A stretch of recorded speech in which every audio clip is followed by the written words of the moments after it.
Good day, everyone. We are the group 3. The assigned topic to our group is chapter 3, the social construction of sexuality. Introduction. Having sex is held to be a natural thing. After all, a culture, in order to survive, must reproduce, and copulation is the usual way. And if copulation is to occur, but males and females must have some propensity for sexual behavior. One of our enduring beliefs about human sexuality is that men have sexual urge while women have sexual attractiveness. The beliefs in differential sexuality and in male sexual needs is in fact a creation of culture.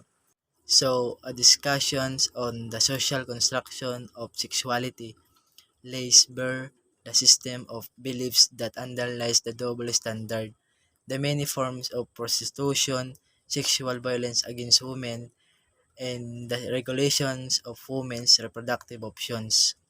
An understanding of the systematic nature of the sexual and social dominance of men can help us work out a sexual practice that is based on the personal development. Perspective on sexuality. First is definition. Sexuality is a particularly elusive subject. It shifts from biology, hormones, to poetry, romantic love, to articles of clothing, fetishes. What is sexual varies from one culture to another or within the same culture in different periods or even from group to group in one culture in the same period. But a common understanding of the sexual is behavior related to sexual intercourse. Since the present collection is about relations between women and men, that is gender, and the social dominance of men within these relations, the discussions focuses on heterosexual genital sexuality and the continuity, normative speaking, between gender identity and genital sexuality. That is a male whose erotic sexual object is female and is female whose erotic sexual object is male. Number 2. How people become sexual tributes. Basic to any discussion of sexuality is the sex drive. Social, behavioral, and physical scientists are not agreed on whether there is indeed a sex drive and on the nature of this drive, but their perspective on how people become sexual are prominent. So, the first perspective drawn from biology and sociology claims that humans have sex drive and that this drive is different from males and females as a result of genetic, i.e. hormonal differences. Therefore, the argument continues it is but natural for women and men to have different sexualities. So, this views has been challenged by a wealth of scientific evidence which shows that cultural and learning are so powerful in the human situation as to override hormonal differences. Anthropological studies also shows that the whole areas of human sexuality is subject to tremendous cultural variations. For example, among Christian Filipinos, male promiscuity is expected and female chastity valued.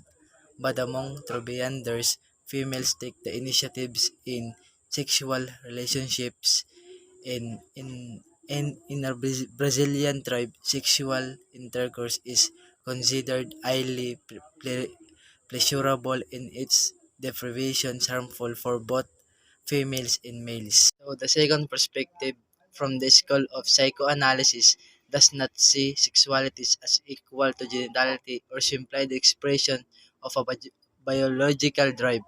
It is always psychosexuality, a system of conscious and unconscious human fantasies involving a range of excitation that produce pleasure beyond the satisfaction of any base of psychological need.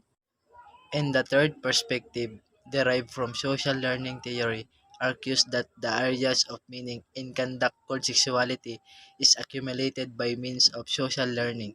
without the aid of a sex drive or instinct, sexual behavior, and if women and men behave differently, it is because available scripts for them to learn are different.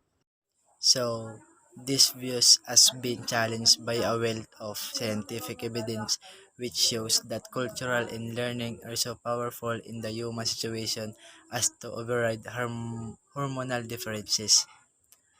Anthropological studies also shows that the whole areas of human sexuality is subject to tremendous cultural variations. For example, among Christian Filipinos, male promiscuity is expected and female sensitive valued.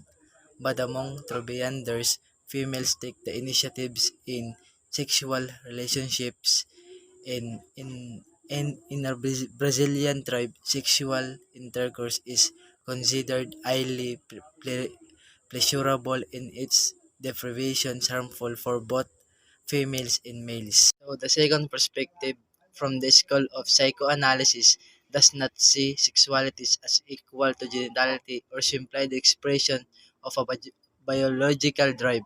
It is always psychosexuality, a system of conscious and unconscious human fantasies involving a range of excitation that produce pleasure beyond the satisfaction of any base of psychological need.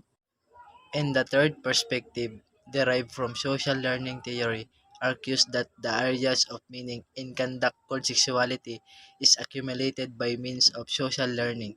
Without the aid of a sex drive or instinct, sexual behavior, and if women and men behave differently, it is because available scripts for them to learn are different. Number three, the social construction of sexuality. The social learning and psychoanalytic perspective approach sexuality from different aspects and unlikely to achieve a synthesis on how one become a sexual being.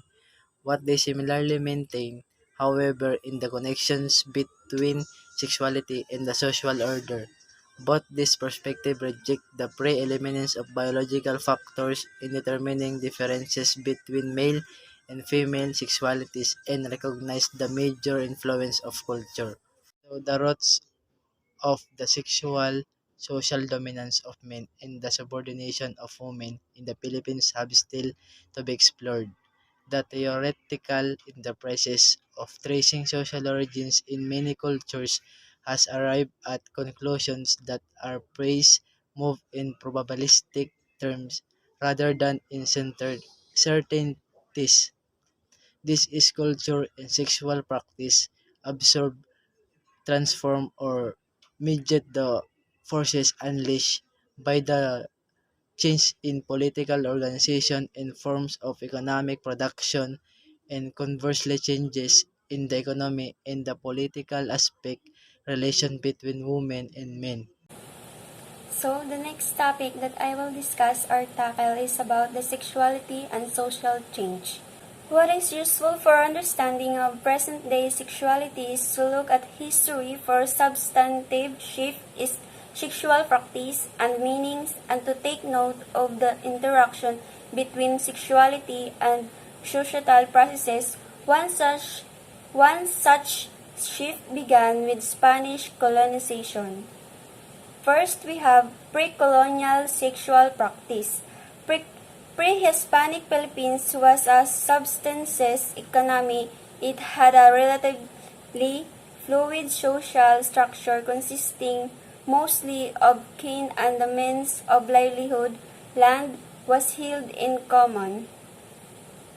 The social structure had strata, but most of these were not based on exploitation as we know it today.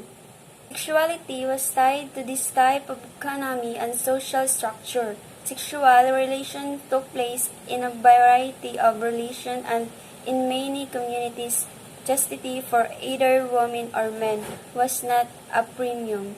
This meant that to a large extent women's premarital sexuality was not subject to extreme regulation by the community in general and by men in particular. Although monogamy was the norm, polygamy and concubinage were practiced in stratified communities, such as among the Tagalogs and Pampangas in Luzon and Warais in the Visayas and in Muslim settlements. In this area, sexual subjugation of women appears to have accompanied an emergent hierarchy of economic and social power.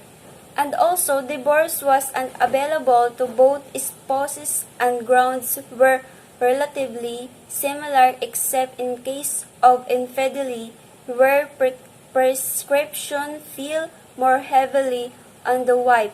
We do not know the origin and purpose of this emphasis on women's marital fidelity, which is by no means generalized among scattered groups of communities. The number of children women had was tied to the productive viability of the household, and as a result there was a close correspondence between procreation and the number of persons of the land or resources could sustain infanticide as a form of regulating household population was not. Last we have colonial imposition. Spanish colonization and Spanish Catholicism gradually changed sexual practices and meanings. The Spanish conquistadores and friars exported not only their economics and politics, they also exported a male-dominated Judeo-Christian view of sexuality, a view that was imposed in a variety of ways on the conquered population. Prominent in this view were the connection it made. Procreation was the primary purpose of sexuality, and sexuality was tied to morality, so that sexual relation outside of marriage became sinful. But here in the Philippines, as in Europe, a male-dominated Spanish culture and religion emphasized the purity and chastity of women while acknowledging and tolerating the basis drives and desire of men. Thus, while reciprocal fidelity was the official line of church, a double standard was practiced. Prominent among the practices that the double standard encouraged were prostitution and the keeping of mistresses. So economic and political transformation, primarily the institutionalization of private property and the installation of state power reserved to enforce sexual practice. So this means that material and political reinforcement for the concept of women as a sexual property and for the legitimization of hers, female sexuality was regulated and male authority in the family was acknowledged and enhanced. Absolute divorce no longer became an option for women and men in the sustainable or unmarkable marriages. American colonizer in the 20th century, more secular in their approach to colonization, were less tolerant of the practice of keeping mistresses. Nonetheless, Americans held to an ideology of male sexual needs and by means of political and economic projects, particularly these which extended wage labor relations, endorsed the social and sexual dominance of men. So in addition for this topic, I give you a knowledge for you to have a understanding of this sexuality and social change. Sexuality is an integral part of the human experience, a complex phenomenon with physical, emotional, intellectual, social, and spiritual dimensions. While deeply personal sexuality occurs when the specific social, economic, cultural, political, and religious context. Those contexts in turn profoundly shift the possibilities and limitations of an individual's sexual experience and with that, many other aspects of the individual's life, at the same time involving expression of sexuality by individuals and groups, influence, culture, politics, and religion. A culture treatment is sexuality can influence whether an individual is a safe or unsafe, ill or healthy, rich or poor, educated or not, employed or enslaved, treated with justice or with contempt. Sexuality plays a crucial role in determining women's social status, which in turn affects the number of women, children, and families living in poverty. It influences a woman's ability to protect herself against violence, diseases, and unwanted pregnancy, to survive pregnancy and childbirth, and to manage her fertility. Sex can be an arena for contested power relations and result in debilitating discrimination, abuse, and violence based on gender and sexual orientation. So, for me, that it's important to remember that sexuality and social change is important to us in different gender like me or gay or lesbian but LGBTQ. So sexuality encompasses the sexual knowledge, beliefs, attitude, values, and behavior of individuals and is an integral part of the personality of every human being. Sexuality develops through the interaction between the individual and social structure, influenced by the ethical, spiritual, cultural, and moral factors. Its various dimensions involve the anatomy, psychology, and biochemistry of the sexual response system, identity, orientation, roles, and personality, and thoughts, emotion, and relationships. Sexuality begins before birth and lasts a lifetime. Full development of sexuality is essential for individual, interpersonal, and societal well-being. So, that's all. I hope that you gain knowledge for my topic. So, thank you. The elaboration of differential sexualities, marriage, and the double standard. The ideology of male sexual needs informs a broad range of male sexual behavior, but its point of reference is what many women in the movement consider the knob of women's subordination, marriage and the family. The first one is the female monogamy and male promiscuity. The institution of marriage and the family then rests on a monogamous and subordinate female and a naturally promiscuous and dominant male. It means that women should have only one partner and should be always in a lower position. And also, women should obey his husband. For an instance, women do the household chores, like women cook, wash, iron, see, and so on for their husband. While in men, it's said that in society, it is okay if a man have a lot of sexual partners. Society will not restricted it. He has a lot of power than women, and he is not required to do all the household chores whether he haven't or have a work. But if society is to uphold the marriage and the family life and at the same time allow men to indulge in their sexual urges, it had to find ways to gratify the latter without sacrificing the former. The solution that emerged was to have a group of women, prostitutes, and mistresses to provide the sexual and other needs that the male is unable to satisfy in the marital relationship. The solution found support in law which made the distinction between a husband concubinage under scandalous circumstances and wife's simple adultery as ground for separation.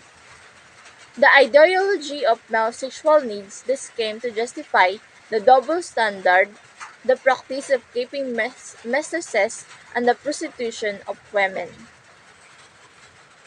The double standard therefore derives from something more than the fear of bastard children, since if there is no children, there is no confusion. Because it is argued that the essence of double standard and therefore of the crime of adultery is the confusion of progeny, the correct transmission of property and contingent on the woman's chastity since the man cannot impose bastard upon his wife. Moreover, female chastity has been a matter of property of men and women. The language in which virginity is couched has been that ownership of valued commodity in a commercial market. A value where girls who loses their virginity are no longer valuable and sellable in a marriage market. The double standard therefore is a reflection of the view that men, first as a father and the brothers and then as a husband, have a property in women, and that value of the property is measurably diminished if women have extramarital affairs or retrospectively premarital affairs. This may well be the reason for the high value set on premarital virginity. For example, retrospective fidelity. Let's now move on to social and behavioral consequences. The double standard was only one aspect of a whole code of social conduct for women, which was based primarily on their place in society in relation to men. It means that the value of women was relative to their function, and we know that their function was to cater the sexual need of men. The primary requirement for this task was chastity, so chastity became the essence of female virtue. And so, from this prime insistence on woman's chastity, emerged most of the other social restriction upon her conduct. Sobriety was expected, so men can get drunk but a little loose of her character. And so were modesty, bashfulness, passivity, and all other feminine virtues. In courtship, women existed to be pursued, not to do the pursuing. Moreover, women as a sexual beings became defined differently from the men. Women's sexuality was couched in romantic love, relationship, and receptivity, while men had casual sex, acts of experience tolerated and even expected. So men were driven by lust, but women by love. Romantic love redeemed sexuality or from guilt and explained the female interest in sex. The sex for itself became unwomanly, but certainly not unmanly. Sex was for women a means to an end, and to men, positively seeking pleasure and achievement. Sex was a source of masculine self-esteem, but of feminine self-denial. Men were subject, and while women is an object. The implications go beyond the sexual.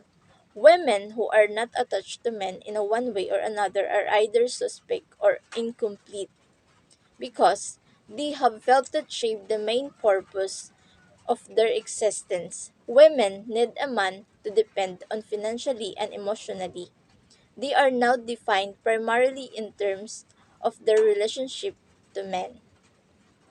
Let's now move on to the last part, which is the contemporary configuration. Through the years, the ideology of male sexual needs and the practice in the double standard waxed and waned and varied in intensity according to the social class. As with the social dominance of man, the double standard was weakened by some economic and political circumstances and strengthened by others. It was also challenged by the same process that reinforced it. The emergence of wage labor relations enhanced men's dominance in the family and in the society, particularly because women became dependent on men's wages and were relegated to the home in a process. Changes in the popular media's treatment of sexuality reflect or have led to a relaxation of sexual mores. Relationship because women and men have also exhibited some of sexual openness.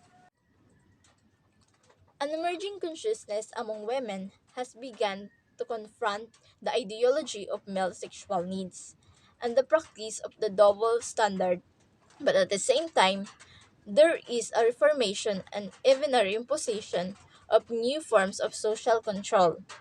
The commodization of sexuality, sexual harassment at school and at work, the manipulation of women's sexuality by economic, political, and religious interests, and the limiting of women's reproductive freedom. The contemporary situation is one of sexual openness juxtaposed with increasing numbers of prostitute, mail order, brides, battered wives, unwanted children, and rape victims. Today's sexualization has become an oppressive to women as their desexualization of present past. The ideology of male sexual needs and women's subordination. The ideology of male sexual needs is that simple difference in sexualities that are a separate sexual standard resulting in different code of conduct for women and men. It is profoundly a system of an unequal power and relationship which results in division, oppositions, violence, and degradation. Like, for example, keeping of a mistress or querida is an institutionalized sexual relation outside marriage and has long been tolerated in Philippine society. Although the practice is directly related to the male's access to material resources and political power, it is not confirmed to propertied and powerful men. The corrida is seen as a semi-permanent or permanent solution to the gratification not only for the sexual urges of the man but of his non-sexual urges as well. Prostitution, the practice of engaging in relatively indiscriminate sexual activity in general with someone who is not a spouse or a friend, in exchange for immediate payment in money or other valuables. On the other hand, it is the fleeting, indiscriminate, and more commercially oriented practice of women servicing the sexual needs of unaccompanied men such as the military, businessmen, out-of-town workers, tourists, strangers, and physically repulsive. Filipino women are viewed as not needing sex enough to demand it in the market, and that Filipino men need to enough to be willing to pay for it. Prostitution may be explicitly sexual, but it is also a relationship of power involving forms of brutality, physical torture, and deliberate humanizations of human. Pornography. Pornography is another intersection of sex and money, involves the sale of the sexual, usually labeled as obscene. The sexual is obscene because it is the body-centered rather than affection or feeling-centered, but that the amalgam of sex, violence, and degradation of women are major themes in the world of pornography. Pornography is not simply a reflection of men's sexual fantasies, sex urges to be fulfilled in escapism. As in commonly asserted, it is a major mechanism in the systematic domination of women by men because it is distorts, degrades, and abuses women. Social sexual encounters between women and men usually occur in an atmosphere of nonviolent negotiation and compromises. Sexual harassment, the deliberate verbal comment or gestures of sexual nature which is unwanted or uninvited, which men do to women, is often seen within this context. But sexual harassment also involves the exchange of sex for some material resources. Women are not always passive victims in these social sexual encounters. In some forms of prostitution, the bride trade and pornography, women are seen as accepting of the situation or actively colliding with men in their subordination for some material or social gain. Still, in countries like the Philippines, a very thin line separated economic coercion arising from poverty or inadequate wages and women's collusion in practices which subordinates them.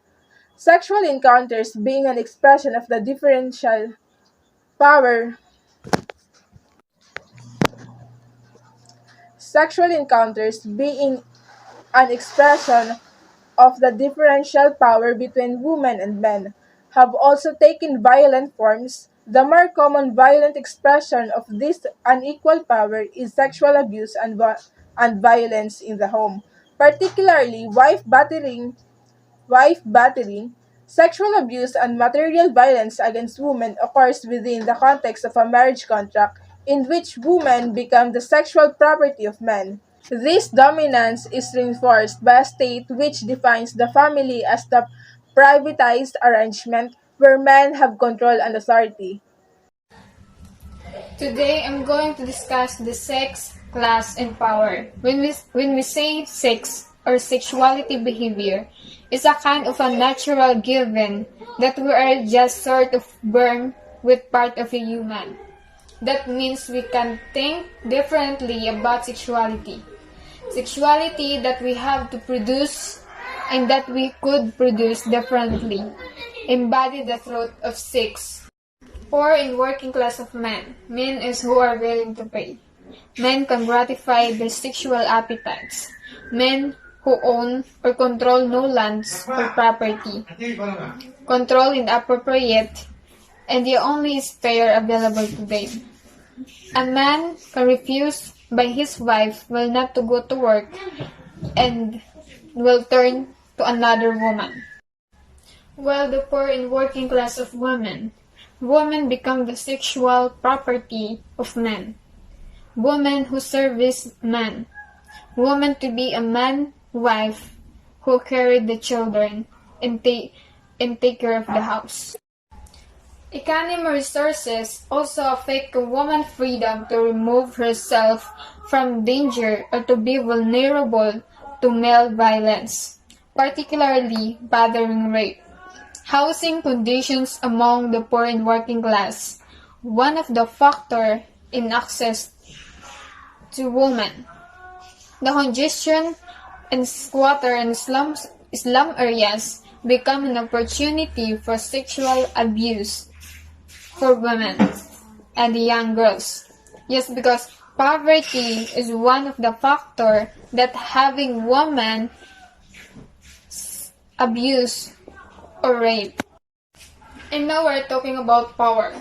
Power operates in sex only negatively by provocating, rejecting, hindering, and blocking, which means people have thought that sexuality have been repressed, hindered, blocked, stopped, put obstacle in the way by power relationship, whether they be the government, religion, rules telling you when you can have sex, when you cannot wear, and now the morality.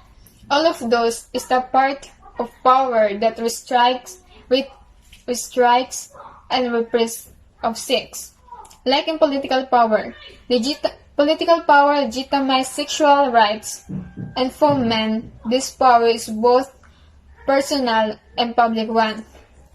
Sexuality and sexual desires can be harnessed and utilized by a dominant public power. Sexuality has also been deployed as an instrument for political control. For example, in the Centering of Population Control Program on Women, the state has a monopoly of legitimate violence, and in militarized states such as in the Philippines. As here in the Philippines, rape and sexual abuse are common element in the torture of women in political prisoners and detainees. Military conflict has always given the license to rape and abuse women. Sexuality and procreation. When woman and man have sex, the woman can get pregnant, while the man cannot. And woman contraception can reduce the risk of pregnancy, but it does not eliminate everything that happened in doing double standards. In birth control, women had responsibility as an aspect of the double standards. The context of contraceptions for women is the separation of sexuality from procreation is circumscribed by the notion of male prerogative in sexual matter and by woman's responsibility for procreation. It is for contraceptions for women, it is a complex issue for women. Having contraceptive devices such as pills helps to control the fertility of pregnant women and has a salutary effect for women because contraception have made possible the separations of pleasure and procreation. In contraception, the woman may have physical desires that do not indulge their passion in maternity. Being a single mother does not approve of the relationship, and it is a socially developed, and it's still the mother's responsibility in the area of conduct. The role of woman is to be a housewife or housekeeper. Birth control, population control, woman, religion, and state. In birth control, we have different devices or method the women can use, such as pills, condom, ID, and etc. All of this the method can limit the pregnancy of a woman, and that's why we have a birth control, and also we have a population control. In religion, the church has always been against the pregnancy and abortion and seeks to enforce restriction, especially in Catholic Church.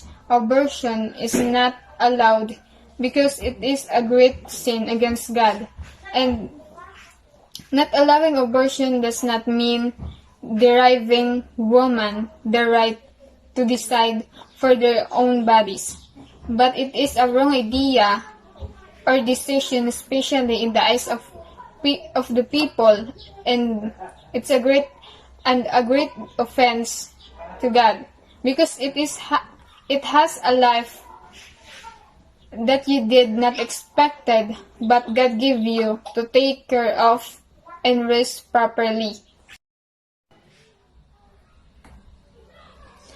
The state of the Philippines since 1987, the policy is not directed family or mother in child welfare.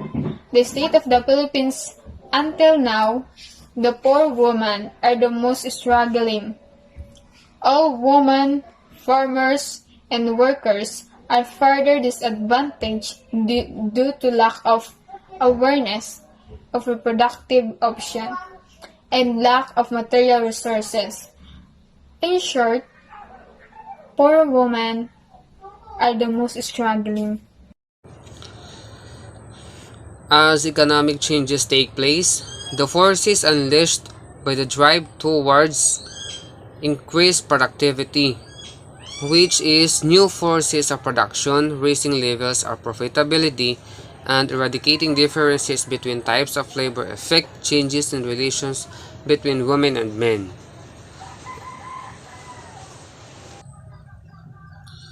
The sexual division of labor. The ideology of sexuality has a material basis, and its basis is the division of between women and men, and this is organized through the male-dominant family. The family is a social creation within which the people become sexual beings, masculine and feminine, and it is through the family that these categories are reproduced, which is the development of which labor relations altered the functions of the family as home and workplace were separated. Women were relegated to the home and to the process, while men's reach extended beyond the workplace and into the political.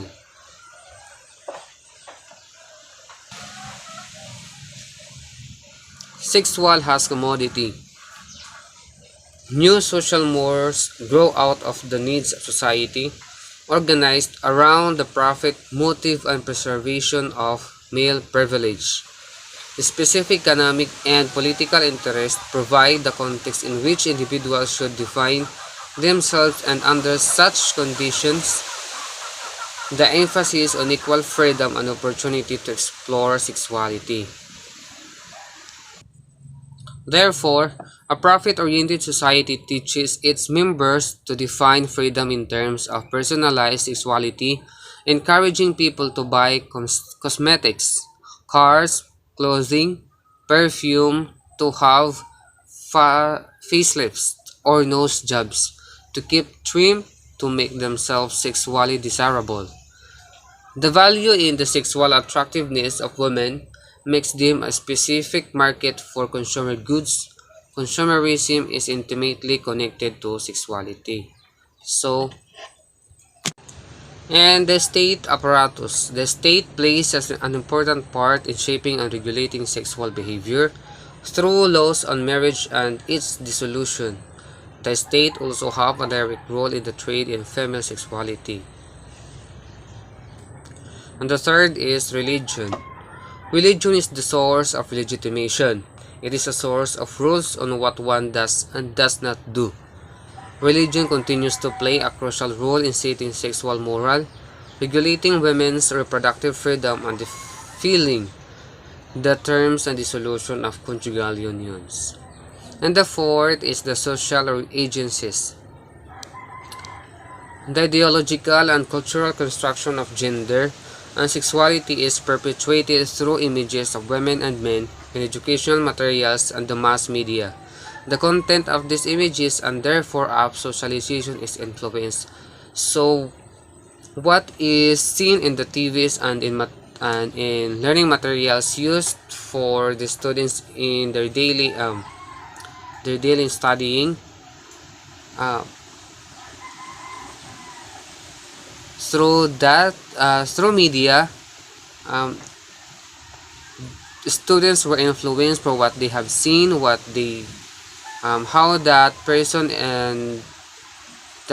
react, judge, and also their physical appearance and wearing their clothes.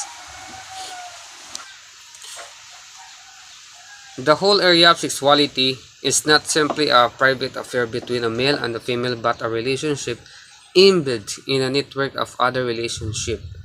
It is embedded in a system of power and social, political, and economic interest. But what then can be done to liberate sexuality from its sexist moorings? We can effect changes in our own personal lives as we begin to understand sexuality and sexual relations. But the societal context of the sexuality necessitates collective action and organized pressure for change. And that's all for my report. Thank you.